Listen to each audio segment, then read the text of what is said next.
This is a clip from the Manga of the Year stream where I argued in favor of Akane Banashi, basically saying that Oshi no Ko is great, but it's not nearly as good as everyone hypes it up to be. With that, I managed to persuade more than half of the other judges. To that note, right, it's like a comedy, quote unquote, whatever you want to call it, and I feel like it's more intense than Oshi no Ko, and I'm gonna get pushback on that because Oshi no Ko, it has its murder mystery, it has all that.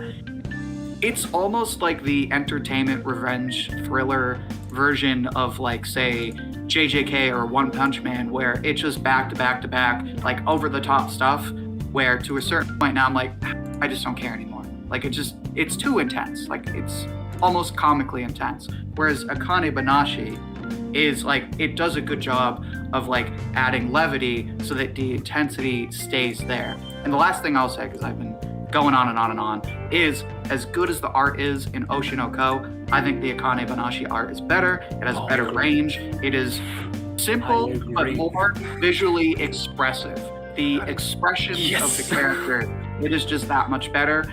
The detail in Oshi no Ko is definitely good, clearly good, but I don't think it's nearly as visually expressive or as visually emotional, I guess you could say, as Akane Banashi. Thanks for coming to my TED Talk. I'm done. How could you say that? I just want to say. Now, that was back in December. We're almost in summer of 2023, and the Oshi no Ko hype is just as strong, if not the strongest it's ever been. And while hype can be a good thing, it can also be a very, very bad thing. For some people, it's the reason they refuse to get into Attack on Titan, One Piece, or Demon Slayer. When all you can see on your timeline is people hyping up that series, it's easy to want to avoid it as much as you can. I am definitely one of those people, which is why, if you're like me, I'd like to argue on the other side now. In this video, I want to explain why Oshi no Ko is worth watching. So if you're turned off by the painful amount of hype, but you're genuinely interested in what this anime has to offer, then just hear me out, and by the end of the discussion, I should be able to help you. Now, with any anime that gets overhyped, I'm sure the biggest turnoffs are the insane expectations. You see everyone saying, oh my god, it's so good, oh my god, it's god tier. So if you watch it, you already have this bias that it's supposed to be one of the best shows you've ever watched. And if it's not, then you start out disappointed when you could have gone into it blind. To fix that, let's look at what people are saying about Oshi no Ko and discuss the more realistic expectations. One of the more common things people say is how dark this anime is. And that's kind of the big offender when it comes to why I don't buy into the hype. Actually, I'm kind of turned off in general whenever someone hypes up a series and they're like, oh, it's so dark. I actually want to do a video on this and why it's one of the most overused words in anime and manga, but for now I'll stay on topic. So you'll see people say that Oshi no Ko is really good because of how dark it is, which is generally true. I mean, there's murder, online harassment, and characters who even consider hurting themselves because of it. And the series as a whole is a story about revenge. What I will admit is that this makes for a good highlight of the entertainment industry and how it affects the people involved. That is definitely one of the stronger aspects of Oshi no Ko, but I'll explain exactly why that is a bit later in the video. Because this so-called darker side of Oshi no Ko also has its downside. The downside is that it makes a lot of scenes that should be intense pretty laughable. Like, you know how you'd watch Sasuke in Naruto and feel like he'd be the kind of kid that goes to Spencer's just for the fun of it? Well, you get the same kind of vibes in Oshi no Ko. It happens with a bunch of the characters, but I'd say Aqua is the biggest offender. It's strange because, yes, it makes sense that he'd be an irritable character when the whole story is oriented around getting revenge. But he's just so edgy, to the point where, again, there will be scenes where it should be very intense, but it's just so over the top where you can't help but be like, okay, this is a bit much. So is Oshi no Ko dark? Yes, but does that automatically place it in the same tier as Berserk, Psycho-Pass Season 1, and even Chainsaw Man? Not really.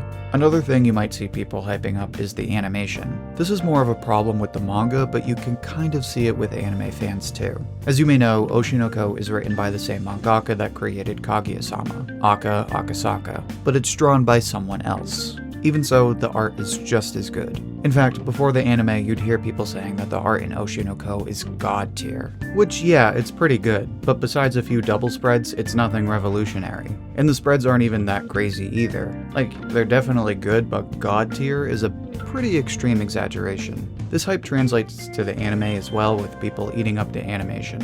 And like darkness, animation is another word that gets overused in the anime community. But as far as I've seen, people generally mean the actual animation and not just just the overall visuals. Either way, I actually think the visuals are better in the anime. The studio's done a nice job of animating the characters, from little babies waving wands through Akane copying the body language of Ai. Again, is it god-tier animation that instantly sets it apart from every other anime? No. But does it make Oshi no Ko aesthetically satisfying in every episode? So far, yeah. So just keep in mind that when you see people hype up the darkness or the animation, they might be acting just a little extra. Don't let the hype ruin your experience, because there's a lot that Oshi no Ko genuinely has to offer. But before I explain what that is, make sure to like the video if you're enjoying it so far. It's the easiest way to support the channel, and it helps spread the video to other viewers like you. So now that we've cleared away the hype and laid out some realistic expectations, what is it that actually makes Oshi no Ko stand out? Why is it actually worth watching? Well, the first thing is something I mentioned earlier in the video, the fact that Oshi no Ko spends a lot of time portraying the behind the scenes of the entertainment industry, and not like how to make YouTube videos and how to become a better actor. Well, it does, but that's not it. What Oshi no Ko does is show you the lives of entertainers, specifically young entertainers who are still growing and finding themselves and trying to make a name for themselves at the same time.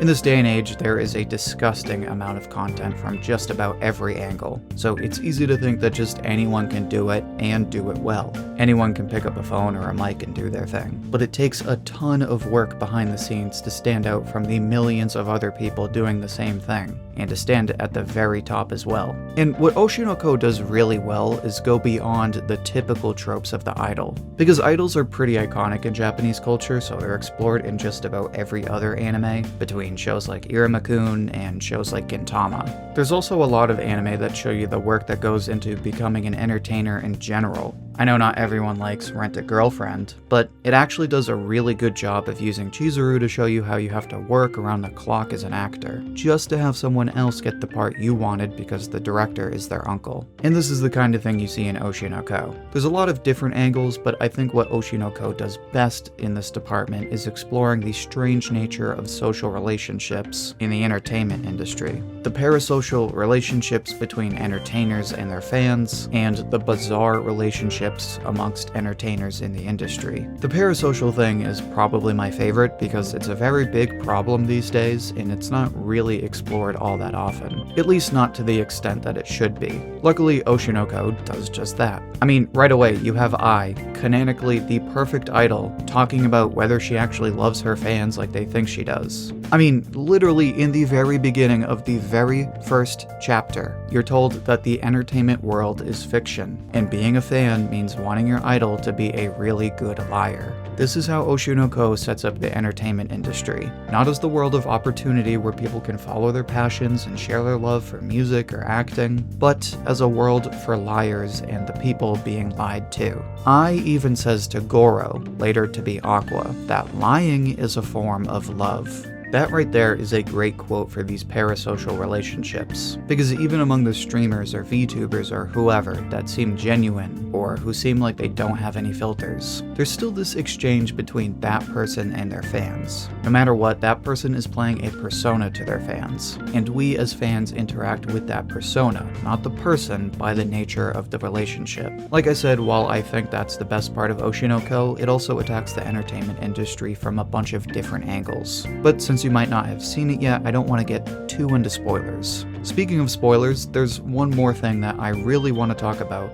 Oshi no Ko, and that's the plot. Specifically, the mystery that's set up in the prologue and how that mystery supports the tension throughout the story. As I said before, the edginess of Oshi no Ko is comical, to the point where scenes that are clearly supposed to be intense just make you laugh. Kinda like when that one kid in school gets way too mad and tries to use the power of God and anime, and everyone else is like, well, this is awkward. But where Oshi no Ko makes up for that is in the story's central plot. Again, even if you know the plot twist, I don't want to risk spoiling it for you. Just know that Chapter 1 ends on a really shocking twist, and this is pretty much the standard for the rest of the prologue. This is where the quest for revenge comes from, and it sets the character Aqua on a mission where he potentially has enemies around every corner, and he learns things about Ai that he might not have even considered when he was just a fan. Of course, you'll have to find out and see for yourself.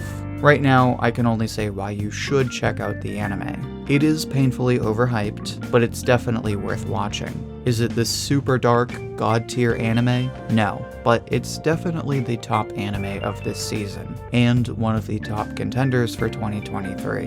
And rightfully so, because it's genuinely worth watching every week. It looks great, it tells a story about parasocial relationships that everyone needs to see, and it offers a plot that keeps you invested at every turn.